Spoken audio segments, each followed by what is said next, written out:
Beautiful, brother. You're gonna have to give me a second. I have the hiccups of all things, to have right now. That shouldn't affect the podcast at all. I don't know what it is. I keep having these flu-like symptoms. Oh, geez. Coughing and no, I can't even joke. You can't even joke about that out here right now. Everybody's real spooked. I live in a town of about 1,500, and then up the road there's a town of about 10,000 that has a hospital. Doctor in the hospital has it. Oh, boy. And then, unfortunately, he's from, Turkey, and so he's not white. So, and I don't know how things are up there, but as silly as that sounds, I'm telling you, if this doctor was white, that's the worst part is he has, a private practice. Oh, no. And he was just working in the hospital, and they were saying that, he knew he had the flu, and he was telling people he felt sick, but he kept coming to work. As crazy as it sounds, if that was a white doctor, no one would accuse him of that. Oh, no. Not a single person. So me and my husband were talking about that, and we were like, man, if we're going to have an outbreak, we're too close to Houston. Too close. We're going to have an outbreak. I'm sorry. Literally, Houston has this huge road, I-10, that connects us straight to New Orleans. New Orleans is having a giant outbreak. And then we have Highway 45, which connects us to Dallas, which is having the other outbreak near us. It's just a matter of time. This might be your last recording. Have you ever read The Stand? Yes, twice. Okay, yeah, I love The Stand. Yeah. I wouldn't recommend it if you're scared about the pandemic right now, but I always think about how that killed people our age. This one's not looking like it does, so I'm not that worried. But if I was an old person, I certainly would be. Well, this is great. This is a great pre-show. I'm going to keep a lot of this because I think it ties into our topic today. I just want to say for the record, you're from Texas, is that right? Yes, yeah. Are you trying to tell me Texas still has a problem with non-white people? As shocking as that might sound, it's this bizarre phenomenon. And I know you're up in Montreal or near, you're in the French part right now. That's right. The French province of Quebec, near 45 minutes south of Montreal. Yeah. What I find fascinating about the racism in Texas is that Texas used to be Mexico. I remind people of that all the time. Texas was originally a Mexican state that became its own country and then joined the United States. And they're just like, I'm tired of all these Mexicans. I'm like, they've been here before you. Not even Native Americans. Literally, Mexicans colonized it, and then white people colonized it better and took it over. And they're just like, oh, these Mexicans. And I'm like, you love the music, you eat the food, you hire them to cut your grass. As long as they speak English, you don't seem to care. It's the weirdest thing. In Houston, there's a huge Vietnamese population. So there's certain parts of town where they put Vietnamese street signs up, and white people lose their mind over that. And I'm just, why does it matter to you? Why do you care that there's another street sign under the one that says 5th Street that says it in Vietnamese? I don't know. I'm worried because I was looking into the Spanish flu. How come I've never heard very much about it? If it killed millions and millions of Americans, I was like, there's no Memorial Day for those people. There's no remembrance. There's nothing. And I looked into it, and the reason is that everybody acted so embarrassingly during it, blaming their neighbors and blaming the village next to theirs, that when it was over, nobody wanted to really talk about it anymore. They just wanted to move on. And then what am I seeing in my town? I'm seeing people go on literally on Facebook and post pictures of our patient zero, pictures of him with his name and his business address. Oh, no. Saying, let's ruin him. Let's not ever go. And I'm thinking it's just started, Well, the good news is if you go to his office, there's no lineup. I thought, poor guy, he's going to have to move. If there's something these old white people do, it's never forget something a brown person did to them, ever. And I've been curious, so up there in Quebec, how much animosity is there between English speakers and French speakers up there? Well, I have a few listeners from Canada and a couple even from Quebec, so I'll tread lightly.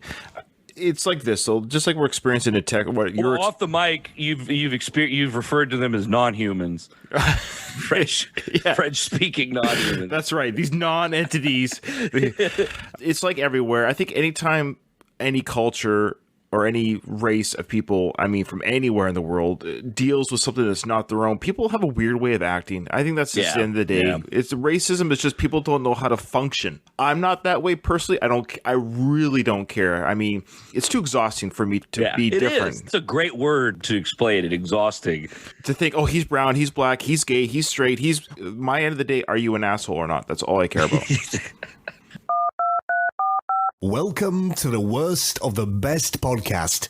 You wanted the best. Well, they didn't freaking make it! So here's what you get. From Canada And Texas. Ryan and Zipp.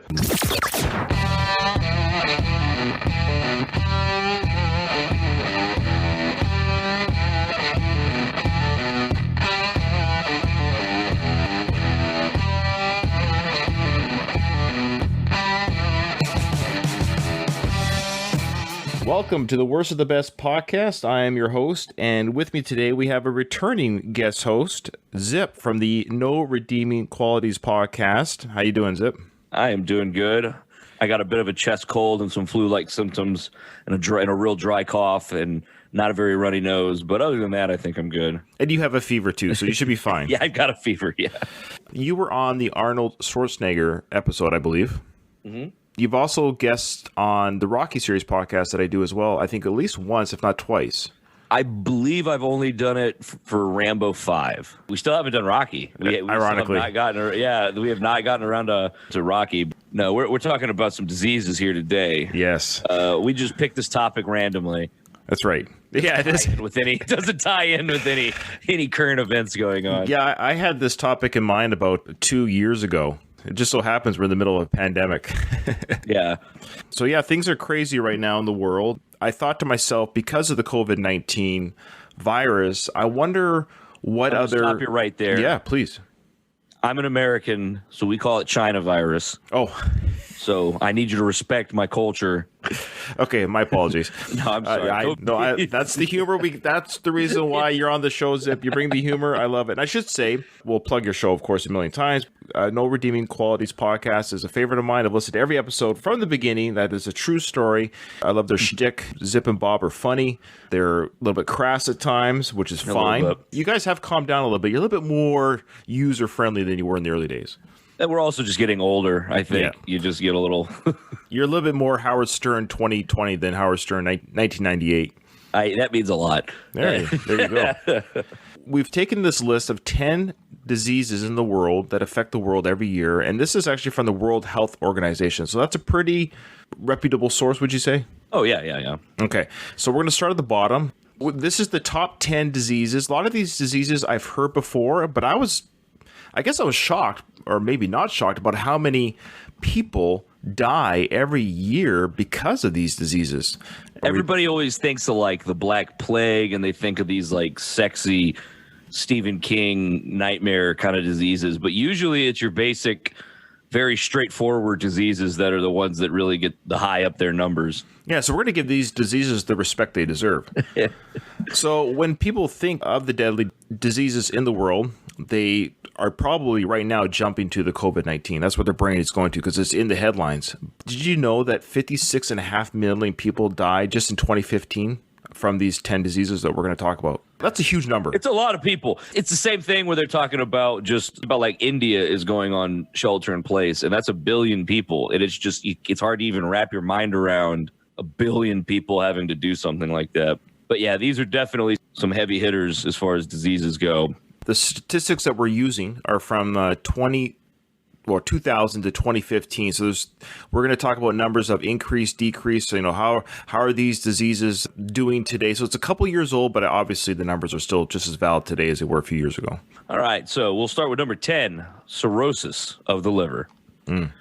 Cirrhosis is the result of chronic and long-term scarring and damage to the liver.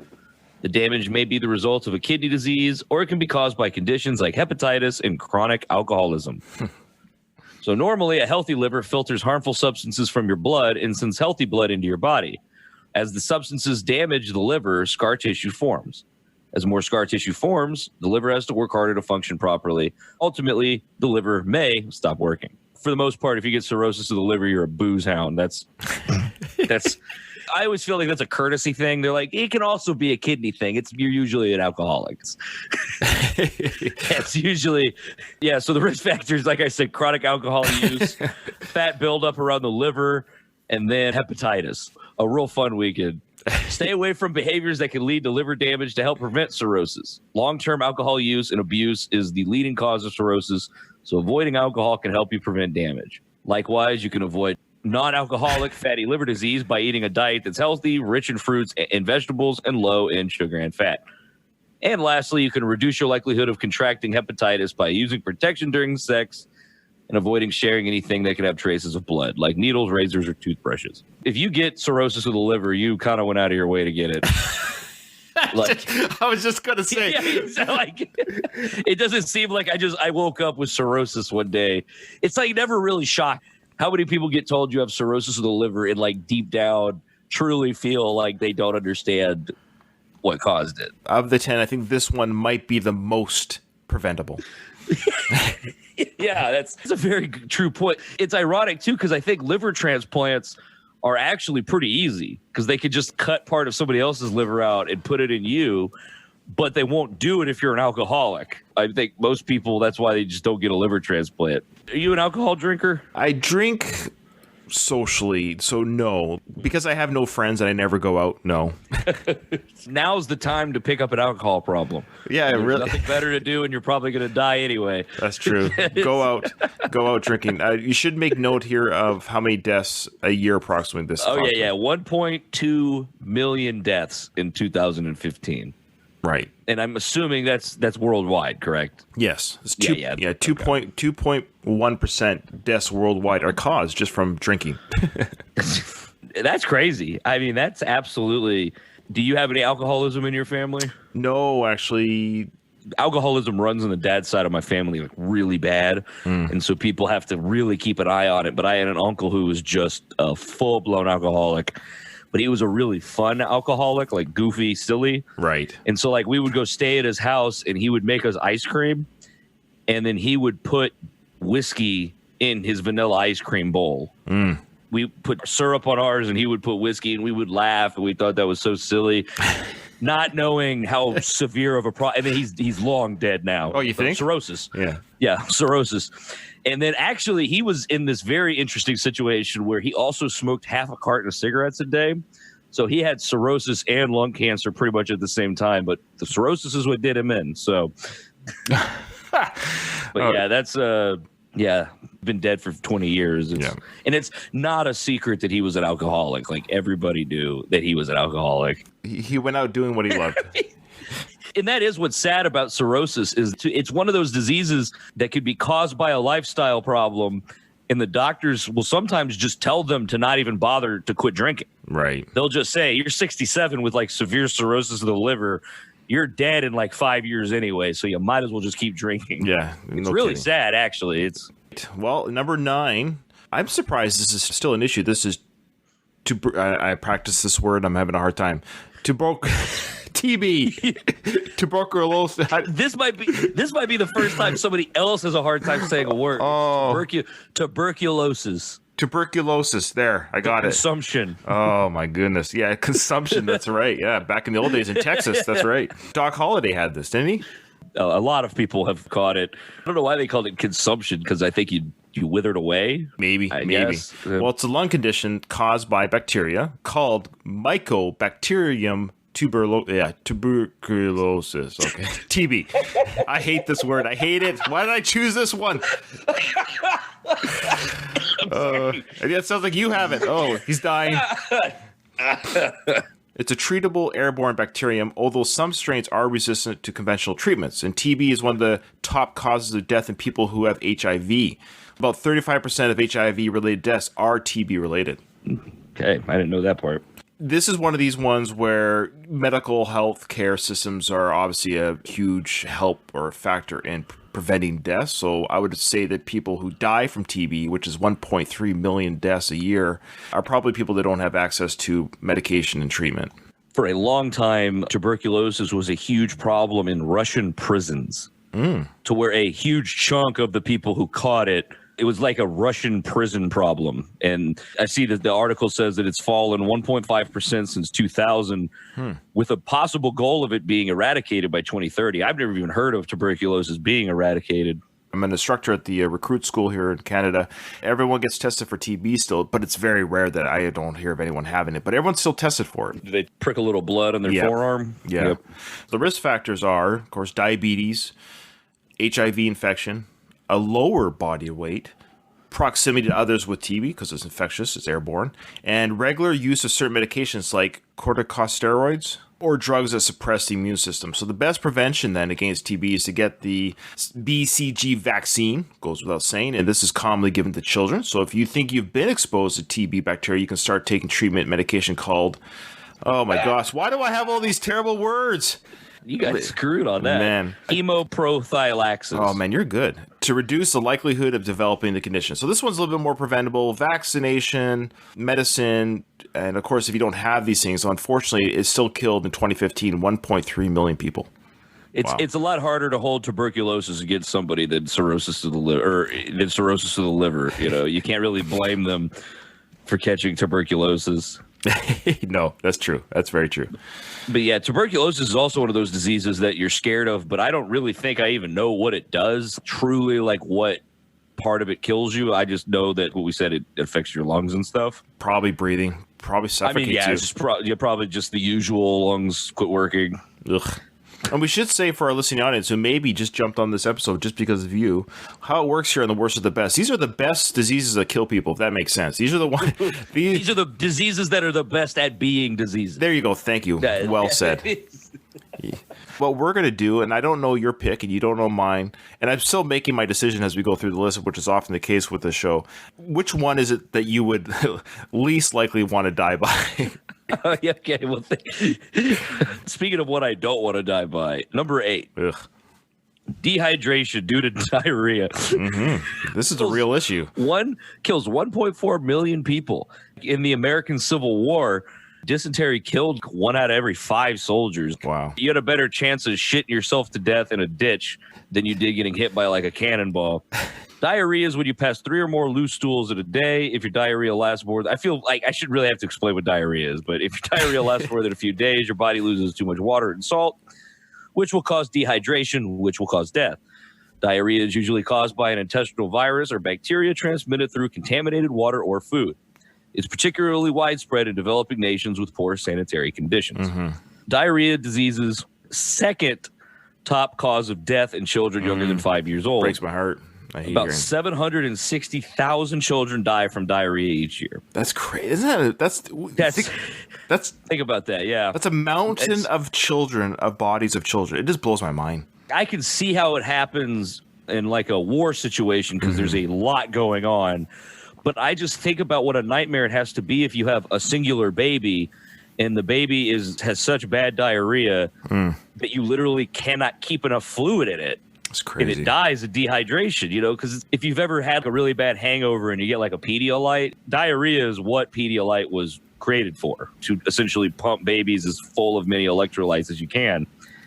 So some risk factors for diarrhea include living in an area with poor sanitary conditions, no access to clean water, your age, with children being the most likely to have severe symptoms, being malnourished, and having a weakened immune system. So either living in Africa or Detroit. Yeah, eating at Taco Bell too much will also... Del Taco. Is Del Taco... Okay, is there Taco Bell up in Canada? I think yes, yeah, but quick Del Taco story. So my family and I, we went to California Disneyland in 2010 might have been when we went. It was our first night in California. We just got off the plane, went to our little hotel. We couldn't believe it. 99 cents tacos. We thought that was fantastic. That's what impresses the Canadian tourist family. Yeah. You're in beautiful Southern California and you're blown away that a taco is 99 cents. So, being on a budget as a young family at the time, we're like, let's fill up with some Del Taco. Oh my God. I will just say, thankfully, the diarrhea episodes did pass before we entered the park the next day. That is that Canadian family just was like, we're going to go to California. The first thing you do is eat a bunch of cheap tacos and get diarrhea. That is the American story. You should do This American Life and let them break that whole experience down. Oh, man. I don't think I've ever seen a Del Taco commercial. So every time we see or hear of Del Taco, we think of our diarrhea. I think there's Del Tacos out here, but out here in Texas, Taco Bell is your... Right. If you're looking for cheap tacos, that's your place. Bob, actually, my co-host, has a thing where he always says that about people whenever they make a joke about getting diarrhea from Taco Bell. He's like, look, if you're getting diarrhea every time you eat at a Taco Bell, you either need to quit eating at Taco Bell or you have a GI problem, That's good. I like it. All right. So number 7, we're getting to some not so fun things. This one's not very funny, but it is kind of funny, but it's not. Right. Well, Alzheimer's disease kills 1.5 million people a year approximately. This is number 7 on our list. When you think of Alzheimer's disease or dementia, you might think of loss of memory, but you might not think of loss of life. Alzheimer's disease is a progressive disease that destroys memory and interrupts normal mental functions, and these include thinking, reasoning, and typical behavior. So basically, they turn into 5-year-old kids.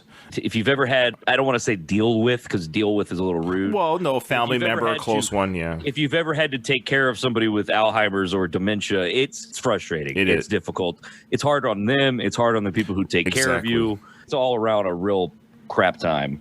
Alzheimer's disease is the most common type of dementia. So 60 to 8% of dementia cases are, in fact, Alzheimer's, if that makes sense. So all times that you have Alzheimer's, you have dementia. Yes. But you can have dementia from something that's not Alzheimer's disease. That's right. Are you not pronouncing the Z? I might not be. Alzheimer's. It's Alzheimer's. It's Alzheimer's. I, as a kid, thought it was called Oldtimer's disease. That's what a lot of people call it, yeah. What a rude thing to call a memory loss. The disease starts off by causing mild memory problems, difficulty recalling information, and slips in recollection. Then over time, however, the disease progresses and you may not have memory of large periods of time. 2014 study found that the number of deaths in the U.S. due to Alzheimer's may be higher than reported. Now that I think about it, man, it would have been about 10 years ago. I was a young man. I was an adult. And my dad had just gotten married. My stepmom, his wife, moved into his house. Well, her mother moved in too. It was like my step-grandmother. Right. And I had met my stepmom a million times. I'd never met her mother. Time goes by. I go over to my dad's house, and I have a key. So I just open the door and let myself in. Right. I'm not going to sit there and knock at my dad's house. Well, I don't know. My dad's out back working on something, and his mother-in-law, my step-grandmother, is in the living room. And I just open that door, and I walk in, and I put my hand up, hello. And she looks at me, and she has these big saucer plate eyes, and she's just, I can see she's in like absolute crisis panic mode. And she's like frozen staring at me.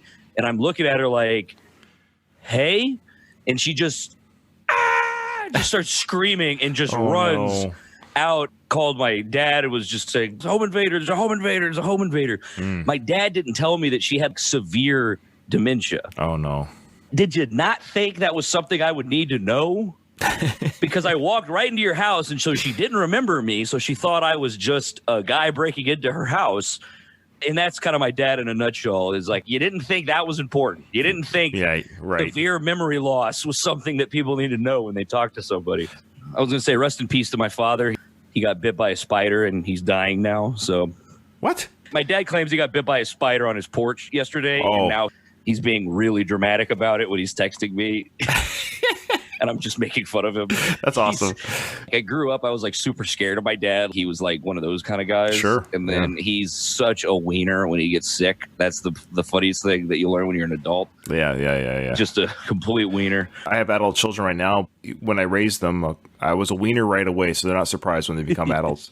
Well, here's some of the risks of Alzheimer's. Being older than 65, a family history of the disease, thus you're inheriting the genes for the disease from your parents, existing mild cognitive impairment, Down syndrome, unhealthy lifestyle, being female, being shut off from a community, or having poor engagement with other people for extended periods of time. It's like if you've ever visited an old folks' home, if you wonder why they go so out of their way to have them playing bingo and doing all that stuff, that's why, because it's been proven if they just sit in their room and watch Fox News all day, they'll develop Alzheimer's. That's crazy. It's interesting. Did you ever watch Dumb and Dumber? Yeah. The Jim Carrey character talks about that older lady. Do you remember what he said? I don't. What did he say? You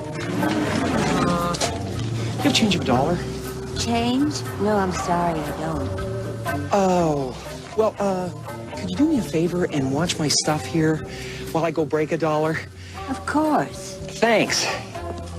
Hey, I guess they're right. Senior citizens, although slow and dangerous behind the wheel, can still serve a purpose. I'll be right back. Don't you go dying on me!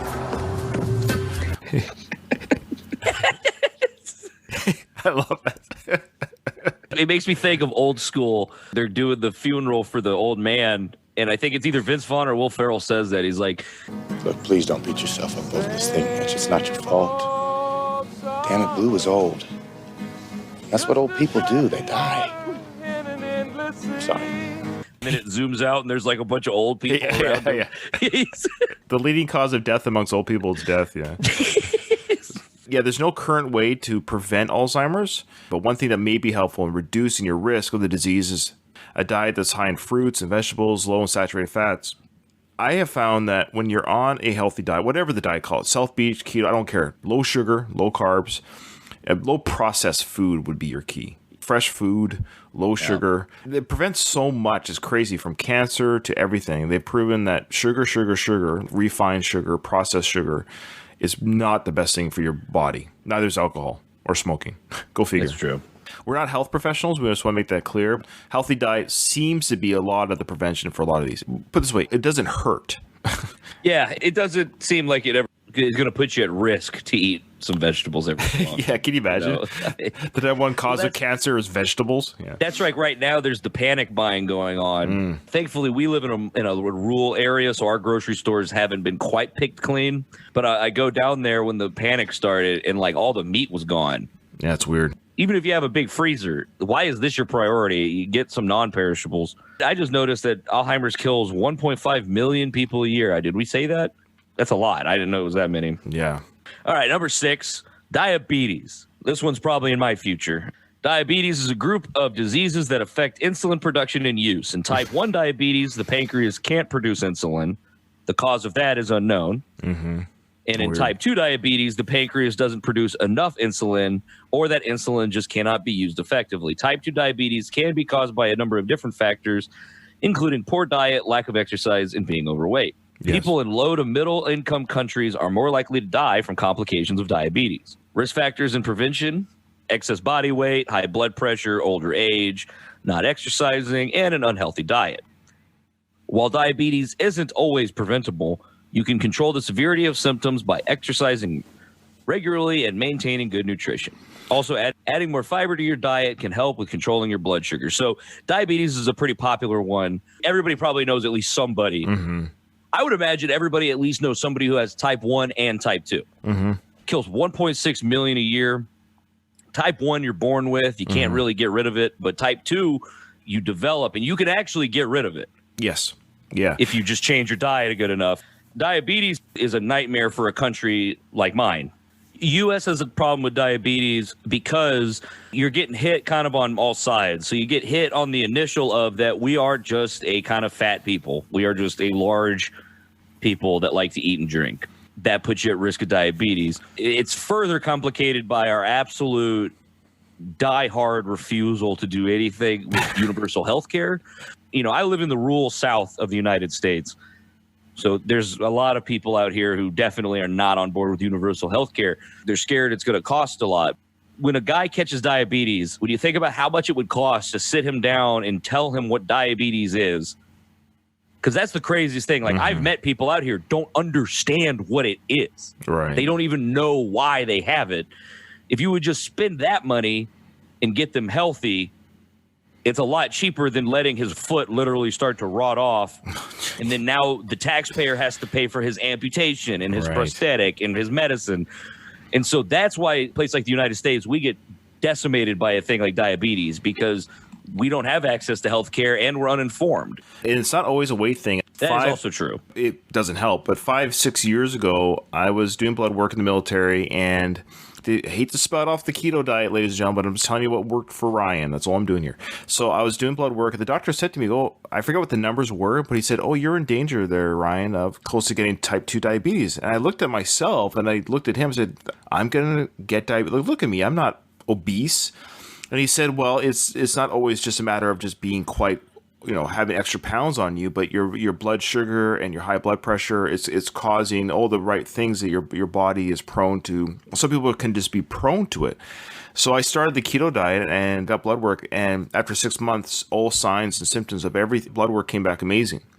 And it's just a diet change. The danger of getting type 2 diabetes is now gone if I keep up the quote-unquote healthy eating, no sugar, go figure.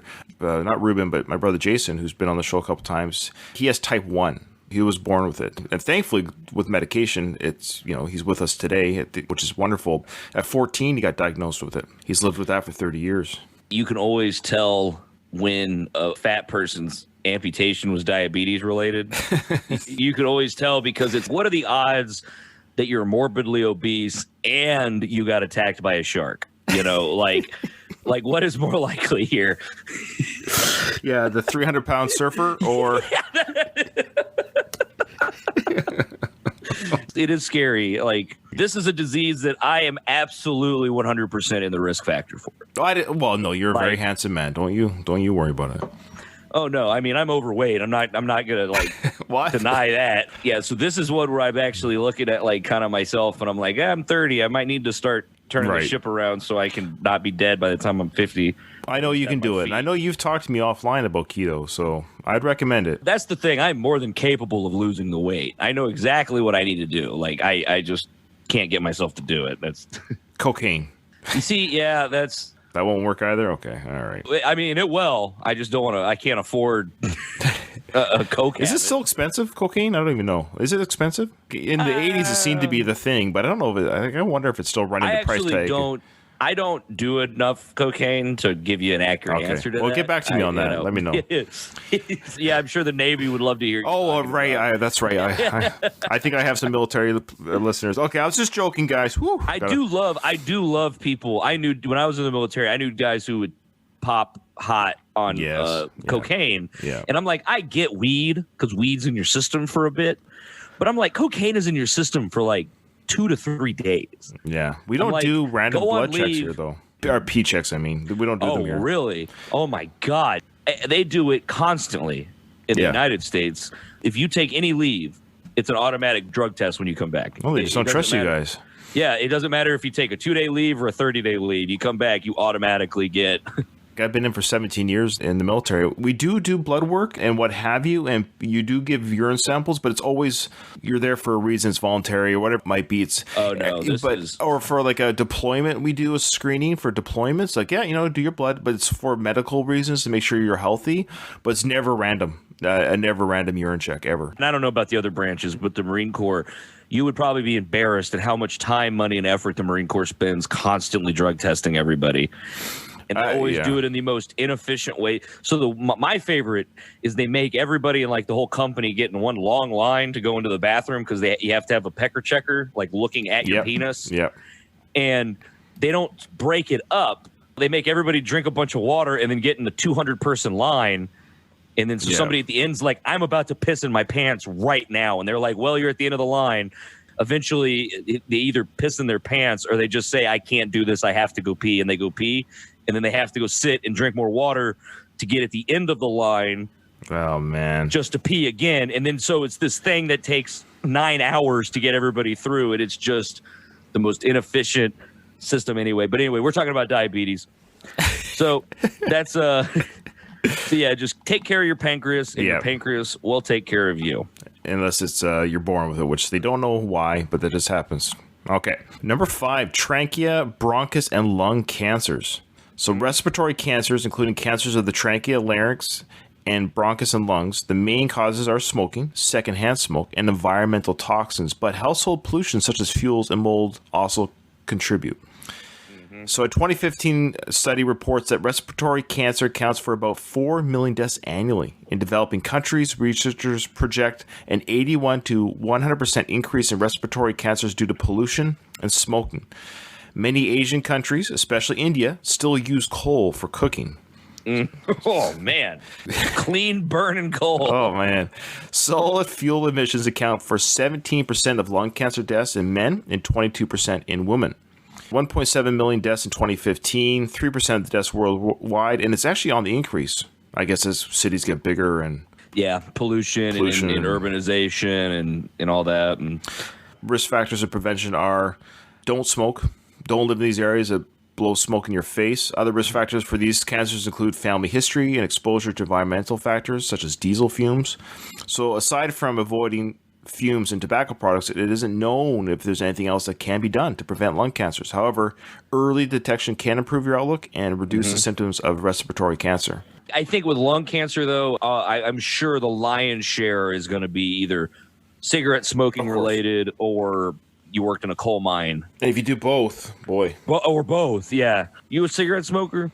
Me? Do you ask if I am? As I start coughing. Sorry. Oh, you okay? Yeah, I was going to say, do you smoke cigarettes? No. Not your bag. My mom, when she died, we had gotten so wrapped up in all her constant lying about, well, lying is a little harsh, but she was like in such denial that she was sick that she didn't want anyone to know anything. Right. And so when she died, the only people who even knew something was wrong were one of her siblings, her mother, her boyfriend, and their 2 children. One of her sisters, one of her brothers. Literally every other person. I was in charge of Mom's estate. Mom kept thinking, she's like, I'm going to check out of the hospital next week. And we're like, you're not checking out of the hospital anytime soon. And she's like, well, I'm supposed to have lunch with Susie on Tuesday.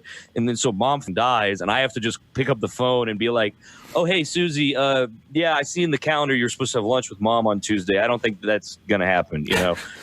Wait, what? And it's, yeah, she's dead. And it's just, I talked to her last week, and it's, well, she's dead now. I don't know what to tell you. Some people are just so secretive about all their medical stuff. And I'm kind of an open book. I don't really care. I think it's our generation too. Like, I'd rather people just know what it is I'm dealing with, whatever. So if and when something happens to me, then it's like, oh yeah, well, we knew and we're sorry, but we knew. Yeah. Like, it shouldn't be a shock. It's a mixture of, I'm just an open book, and also I talk all the time. So it doesn't really matter about what it is. Right. Your lung cancers, well, actually, it's not even lung. It also is trachea. Right. Trachea. So yeah, throat cancer. lung. Ugh. Yeah. Ugh. That's what cigar smoking gets you. Yeah, and chewing. Ugh. Oh, God. I dipped for a long time, and I look back on that, and I don't know how I did. It is such a gross habit. It is.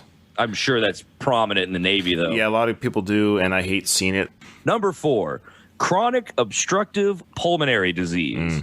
This kills 3.1 million people a year worldwide. Oh. And what it is it's a long-term progressive lung disease that makes breathing difficult. Chronic bronchitis and emphysema are types of COPD.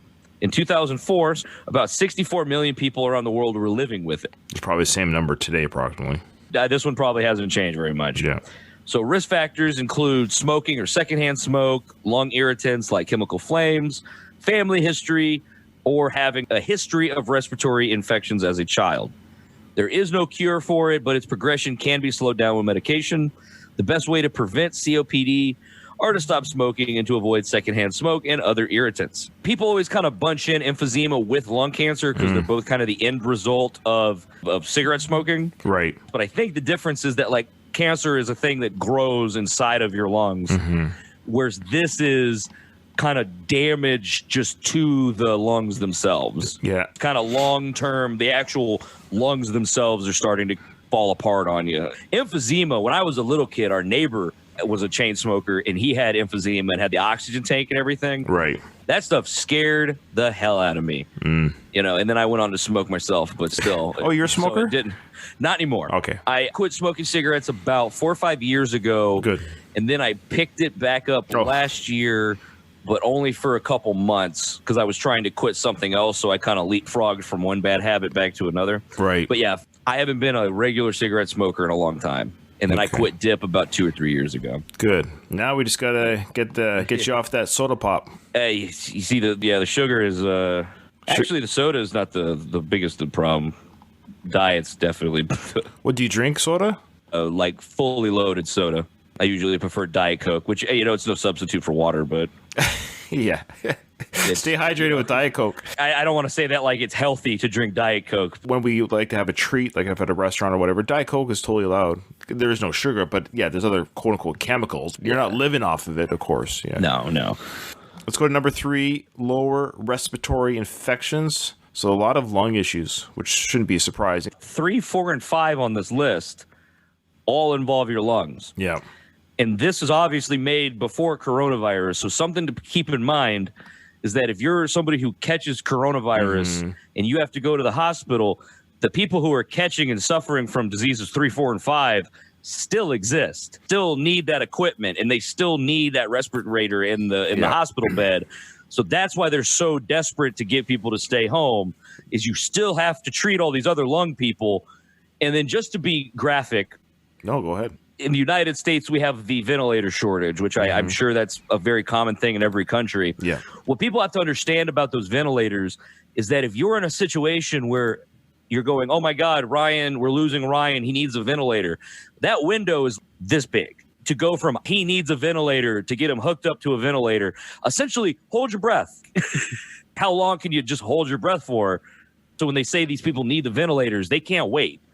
You're going, do we have it? We don't? Well, this person's dying. Move on to the next person. Yeah, I know. So stay home, please. This message brought to you by the coalition of the Worst of the Best podcasts and the No Redeeming Qualities podcast. It's especially difficult in America because I know economically your culture is very different from ours. I understand there are some people who are literally faced with, I'm either going to lose my house and my job or I can stay home. Right. And I'm thankfully not in that situation. But I do understand that there are people who have to pick between their job and stopping a global pandemic. But yeah, please, for the love of God, if you can stay home, stay home. Anyway, I'm sorry. Number 3, lower respiratory infections. Actually, a very good point. Like you're saying, these numbers don't change because COVID-19 is now in the world. And because of that, if these millions, and quite frankly, millions of people who have or currently have these diseases also get the flu, that's probably a lot of people who are dying. That's the weakened immune system, that their lungs are already weak, and now you've just kind of thrown this fuel to the fire of your body. Not to scare people, but hospitals are literally doing triage. Yes, that's in what places exactly like it is. New York City. Yeah. And triage might sound like this horrible, cruel thing, but you got to put yourself in the doctor's perspective. And that's literally what they're going to do. Is your grandparent could be mixed amongst 10 other old people who are dying. And that nurse literally is taking a pen and just marking, yes, this one's going to live, this one's going to die, this one's going to live. When you have a multiple casualty situation, triage, for those who maybe don't quite know what it means, it's just you're going through, who can I save? And I've got a certain amount of time and a certain amount of people. Who is it that if I spend time on this person, they're going to live? If I spend time on this person, 3 other people might die. You have to say, who's the least amount of people that are going to die with the amount of time that I have, with the equipment that I have? You and I and a third person got brought in, and your neck has been slit open, and you've got like a drop of blood left in your body, and I have a broken foot, and then the other person is very, very wounded but going to live. They're not going to help me or you because you're going to die no matter what, and I'm going to live no matter what. Right. And even though I'm going to suffer, usually you think of that in like a military hospital, but no, that's happening in the hospital in your community, right or it now. will be when the outbreak gets there. Yeah. I don't know what the temperament is in Canada, but down here we still have people calling it a hoax. We still have people saying they don't believe that it's real, that it's a power grab by the government. We have people up here, of course, that feel that way. If you think it's a hoax, there's just too many players now. Like, come on. That's the thing about conspiracy theory people, and you've done episodes on conspiracy theories, is it doesn't matter if 99% of it doesn't make sense. They find the 1% that does, and then they go from there. Right. But anyway, lower respiratory infections. All right, so it can be due to influenza, the flu, pneumonia, bronchitis, which nobody has time for. Then I ran out. I didn't grab no shoes or nothing, Jesus. I ran for my life. And then the smoke got me. I got bronchitis. Ain't nobody got time for that. And TB. So viruses usually cause this lower respiratory infection. So you can already have it from a previous flu. They can also be caused by bacteria. So coughing, of course, is the main symptom of a lower respiratory infection. You may also feel breathlessness, wheezing, and a tightening feeling in your chest. So untreated lower respiratory infections can lead to breathing failure and, of course, death. 3.5 million people died approximately every year because of this. Crazy. So I wonder, and that's the argument now, is how many people have this that are dying that maybe are being said that it's a COVID-19 issue. So that's the problem with numbers. I think it's kind of like a chicken and the egg kind of thing. If I get COVID-19 and it beats me within an inch of my life, but then I catch the flu, and the flu is what kills me, which one, or the vice versa. Yeah. If I have the flu and the flu wrecks me, but then I catch COVID-19 and then die. Well, it's like AIDS, right? A common cold will kill somebody with AIDS. What killed them, the cold or AIDS? Yeah, that's a good example. Yeah. Okay, number 2, stroke. Getting away from lungs. Strokes kill 6.2 million people. That's a lot higher than I thought. So a stroke occurs when an artery in your brain is blocked or leaks. This causes the oxygen-deprived brain cells to begin dying within minutes. During a stroke, you feel sudden confusion or have trouble walking and seeing. If left untreated, a stroke can cause long-term disability. So risk factors include high blood pressure, family history of stroke, being a smoker, being African-American, right, and being female.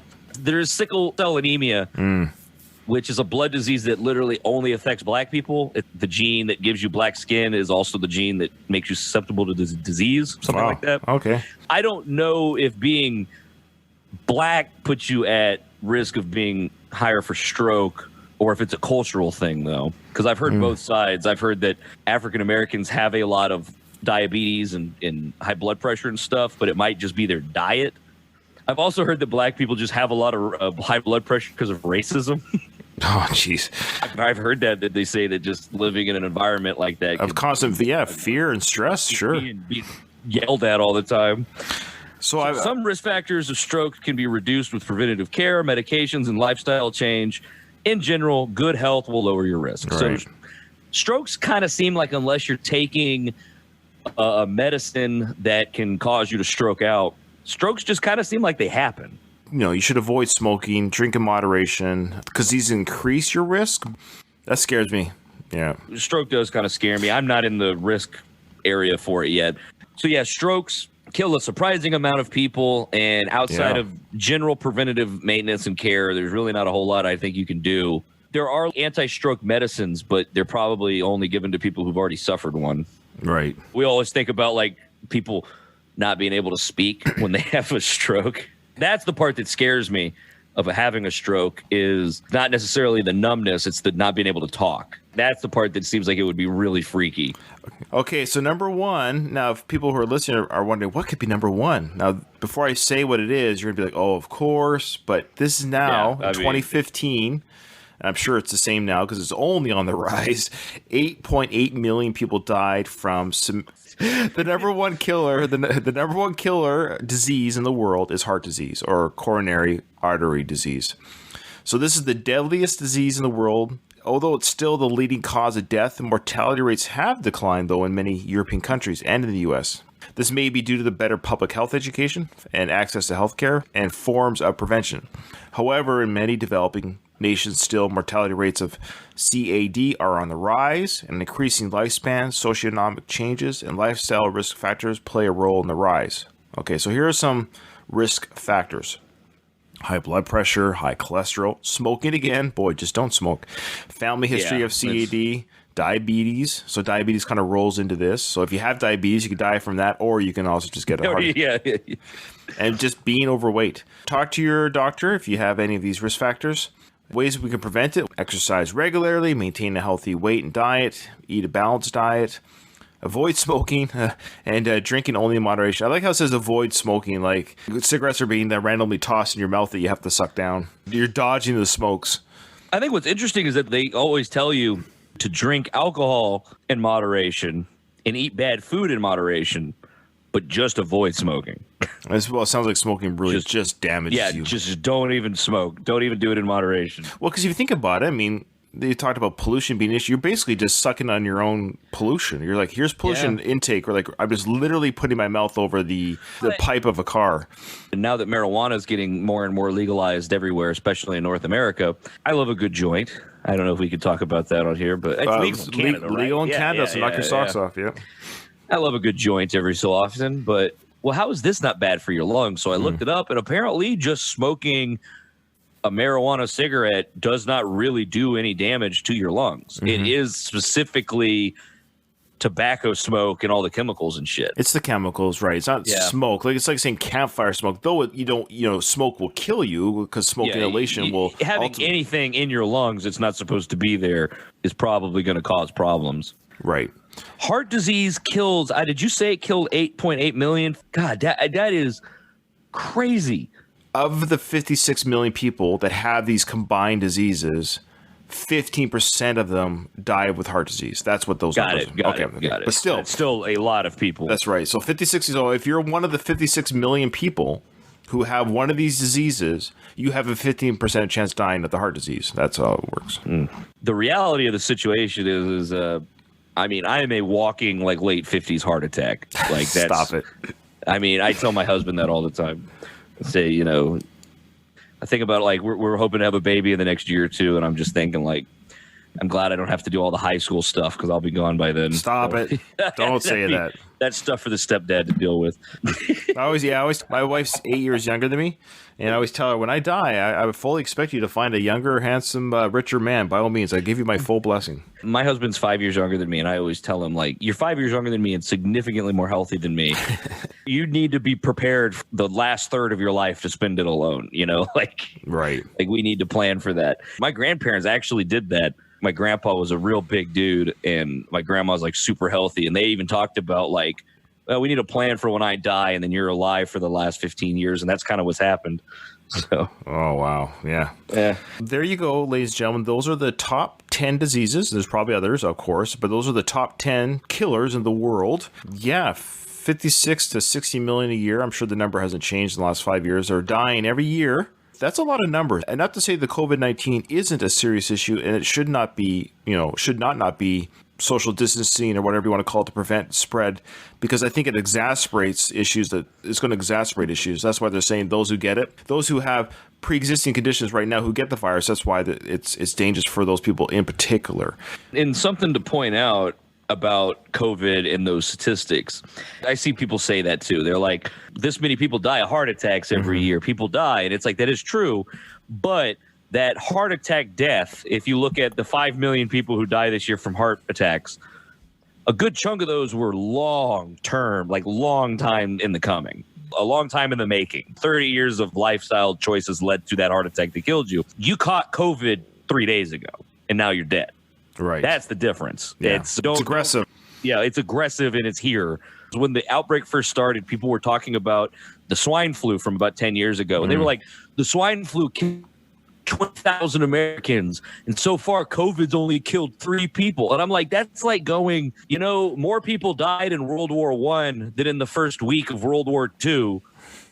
So World War I was worse. It's like, that's a stupid statement. It doesn't mean anything. What does that have? I don't know what the temperament is in Canada, but there are a lot of people down here. There's usually a coincidence that the people who are most desperate for this thing to be a hoax also happen to be diehard supporters of a certain American political figure. Oh, that's good. That's vague enough. That's vague enough. That seems like a coincidence to me, but there's definitely people who are fighting tooth and nail to deny that this is happening. It's like a horror movie. As soon as it started in China, how is this not going to happen here? Right. I was blown away that people didn't immediately panic. How is it not going to spread? And look where we are. Yeah, it's crazy. You guys are in a much better situation to deal with than we are, though, because you can tell people to stay home and people have health care and stuff. We don't have any of that. Yeah, I know. That's crazy. I feel bad for you guys. It's embarrassing, and like, I love America. I'm an American, born and raised. I'll probably be, unless the country breaks apart, I'll probably be here for the rest of my life. Right. Things like the healthcare are kind of embarrassing because I'm like, how do we brag that we're the mightiest country, we're number one, but we have our people dying in the street while our neighbors in Canada and Mexico are handling it? I don't know. It's embarrassing is that Mexico is apparently preventing Americans from fleeing to Mexico right now. Yeah. There's a bunch of Texans that have ties into Mexico that are trying to get out of here. If you want to know how creepy it is, I live in an area that is near a lake. So a lot of these houses, the fancy houses, are part-time houses. Right.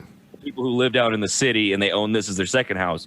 My buddy is the mailman out here, and he said that they have been overwhelmed with requests from people who have their second house for the mail service to set them up a mailbox there because they're moving from the city to their second house out here.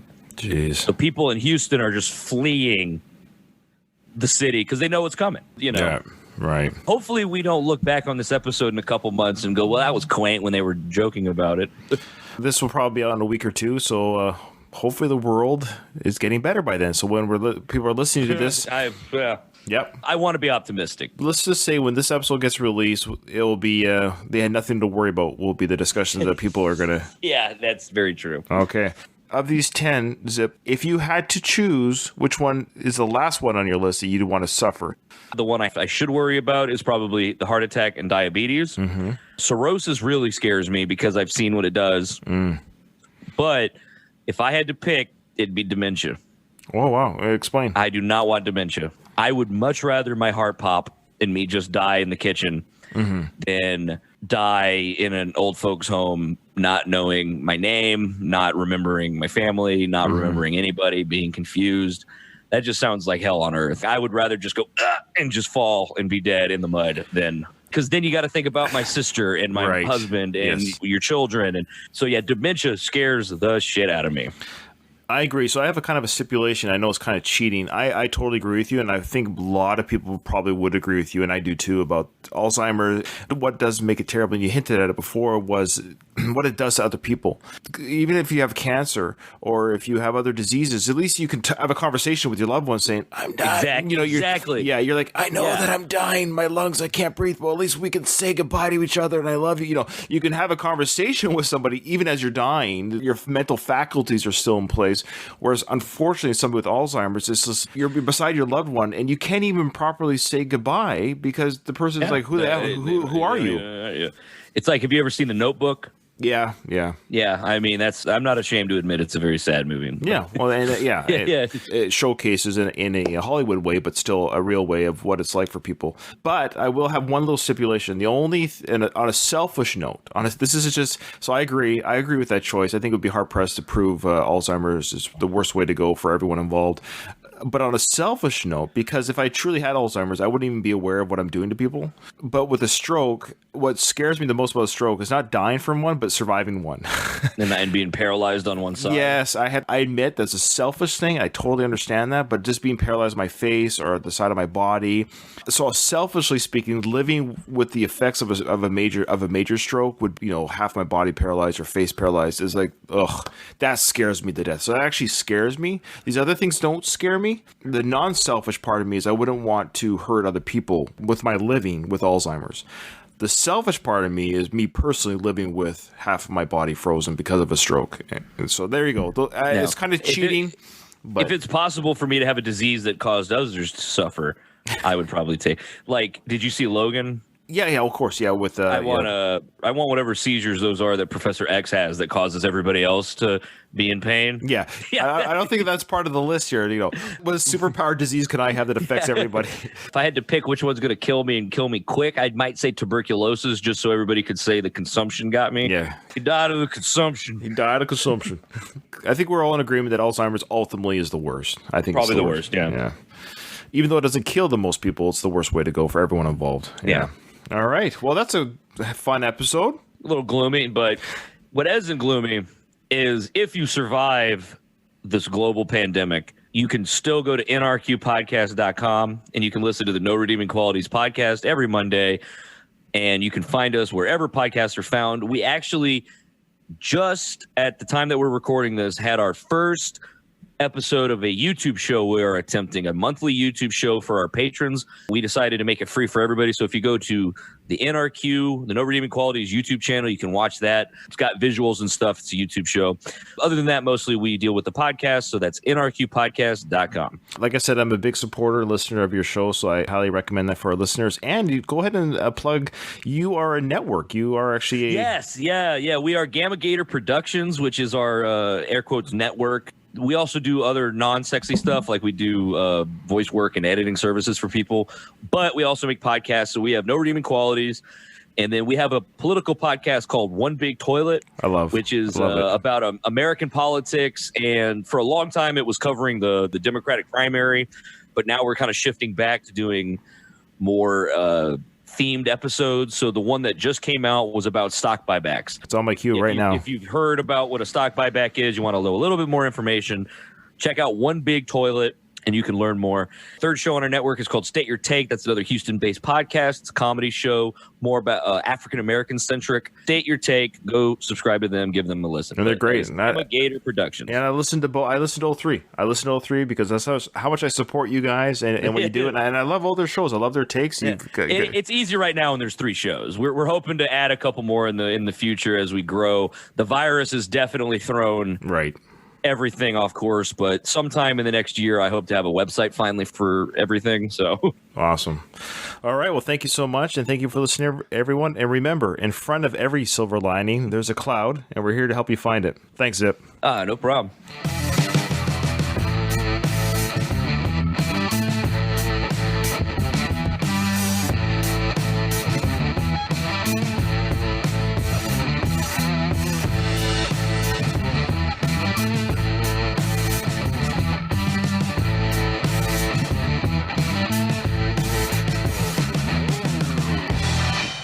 Let's put breakfast food on the back burner because you're in quarantine. I'm on quarantine, so we can. Yeah. There's no rush. No, I was make it work. That's fine. And I did notice the list was American breakfast food. Is there not a big enough difference between Canadian? We'll just call it breakfast food. Breakfast? Let's call it Okay, North America. Really, Canadian American. Okay. Yeah, it's the same. Okay. Is there any Canadian dish? Well, you could say crepes. Thing?